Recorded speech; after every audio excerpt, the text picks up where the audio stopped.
The Panzerkampfwagen III, commonly known as the Panzer III, was a medium tank developed in the 1930s by Germany and was used extensively in World War II.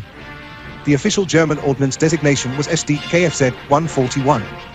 It was intended to fight other armored fighting vehicles and serve alongside and support the similar Panzer IV, which was originally designed for infantry support. Initially, the Panzer III had the same 3.7 cm gun as the infantry used in an anti-tank role, but later models were given the 5 cm kilowatt K38 gun. This was the largest gun that could be fitted within the physical limitations of the turret ring, but it turned out to be ineffective against Soviet T-34 and KV-1 tanks. The Panzer IV, which had a larger turret ring, was redesigned to mount the long-barreled 7.5 cm kilowatt K40 gun and became the main German tank instead.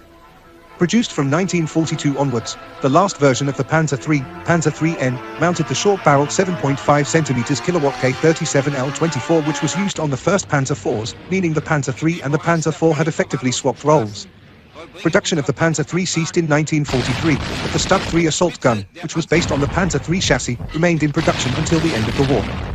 About 18,000 vehicles based on the Panzer III chassis were produced between all variants, by far the most of any German AFV design in World War II, and accounting for over a quarter of all tanks and assault guns produced by Nazi Germany. In the 1930s, various German tank development projects were underway. According to two of their most prominent advocates, General Major Oswald Lutz and his Chief of Staff, Oberstleutnant Heinz Guderian, the future panzer divisions would rely on two primary tank types, one designed to engage enemy armor and another to serve as a support tank. The former role was assigned to the Panzer III series. The Panzer III was a relatively modern design for its time, featuring several innovative elements. Notably, it had a 5-man crew, a well-rounded main gun, and a solid overall design. However, its armor was considered quite thin when it was first introduced into service.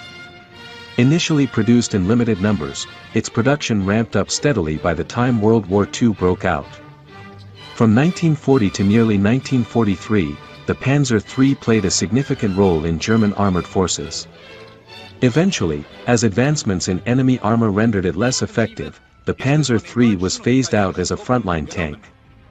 Despite this, its chassis found new life in the heavily utilized Stu G3 assault gun series, demonstrating the adaptability of its original design.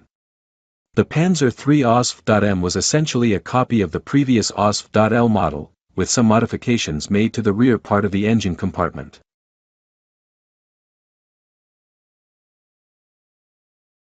Only 250 units of the Panzer III OSF.M were ever produced. It was the last Panzer III tank that was armed with the 5 cm gun. The Panzer III series was a relatively modern tank design that emerged from Germany. It combined a good balance of armor, mobility, firepower, and, most importantly, a 5-man crew. However, its initial design was plagued by issues related to armor thickness, suspension, and various other details, primarily due to inexperience among German engineers and army officials in tank design. As the war progressed, the Panzer III was continuously improved to meet the demands of the front lines.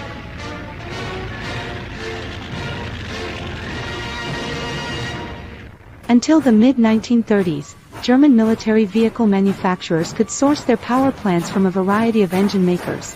By October 1935, the design and manufacture of almost all tank and half-track engines was concentrated in one company, Maybach AG, located in Friedrichshafen on Lake Constance, Germany.